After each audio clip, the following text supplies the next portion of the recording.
Are you surprised to hear God talking so sweetly to these whining, crying, panicking, pouting people? Well, God really is that forgiving and merciful. He just can't help himself sometimes. When God looked down at his chosen children, adoring words just rolled off his tongue like a beautiful poem. Flying on eagle's wings, a happy bride coming into my home. This was all God had wanted from the beginning. A people he could draw close, close, close to himself. It was all part of his big plan. God sounds ready to scoop them up and wrap them in his arms, doesn't he? Ready to get back on the path to the Garden of Eden and the Tree of Life. And God wanted all his people to be close to him, not just some, all. He wanted a royal priesthood, kingly priests doing God's redeeming work of putting other men's hands into God's hands so that all men everywhere would have a chance to know him. One holy nation set apart to do the work of healing the other nations of the world. But how are these whining, crying, panicking, pouting people going to get to a place of purity and cleanness to ever become this useful to God? Part of it had to do with the covenant of rules he was about to give them. Sin separates people from God, and the rules would make it very clear what was sin and how people were not living up to God's holiness. You'll see later that this covenant of rules was only one more step in God's plan for really delivering people from a hard, stony heart to a soft, moldable heart. It was like a stepping stone to the real answer that's coming later.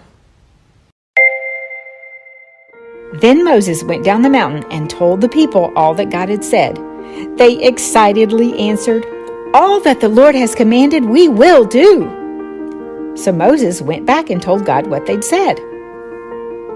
"Oh, Moses, I'm going to come and talk to you in a way that all the people can hear me. That way they'll always believe you too. I don't ever want them to doubt or think bad things about you again either. So go, Moses, get the people washed up and all clean and ready. I'll come down on the third day. But put a boundary around the mountain at first, because it's holy ground. No one can even touch it until I say. But when you hear the trumpet blast, then everyone can come up, up, up the mountain to me." So Moses helped the people get all clean and ready. Scrubba-dubba-dubba. They washed their clothes and their bodies. I bet they even got behind their ears. And they didn't do anything that would make them unclean. When the third day came, they came out of their tents and stood in front of the mountain. Boom, bang, crash! There was lightning and thunder and a huge dark cloud over the mountain. God came down on the top of the mountain with fire and smoke. The whole mountain started shaking, and there was a sound of a loud trumpet getting louder and louder and louder. Moses and God were talking to each other. The people could hear God's thundering voice. What an awesome sight to see and sound to hear. God spoke to them and told them 10 commands, 10 rules that he wanted them to obey. When the people saw the lightning and heard the thunder and the trumpet sound and saw the mountains shaking and smoking, they were terrified. They were so afraid they started shaking too. "Please, oh please, Moses, don't let God talk directly to us," they cried. "We're scared. You talk to him for us, and we'll listen to you, because if God talks to us, we'll die." It wasn't really true. They were just panicking. Moses tried to explain. "No, don't be afraid. God is helping you. You need to have this dreadful awe and respect of him so that you will not sin." Do your dads and moms ever need to talk to you in a firm, serious, strong voice?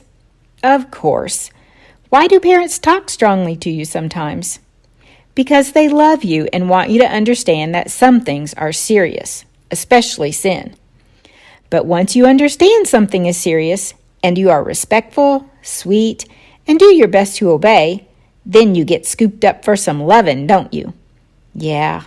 So even though God was using his firm voice now, he was really just about to scoop them up for some lovin'. This is what Moses was trying to explain. But the people wouldn't listen. The trumpet sounded, and God said they could come up the mountain.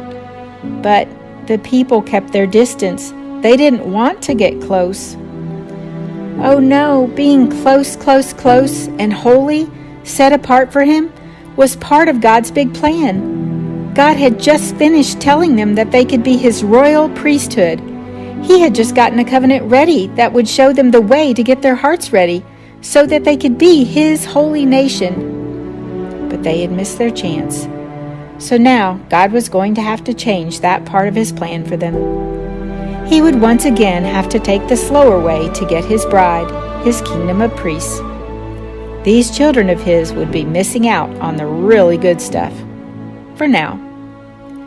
So the people stayed far, far, far away from the mountain. But Moses went up the mountain to be close, close, close to God. He listened to all God said about the covenant. God was still thinking ahead, though. This plan will work, He told Moses. Later, I will raise up a prophet like you from among the people, and I will put my words in his mouth, and the people will believe what he says. Later, God would give people another chance to come close to Him. And next time, more would do it.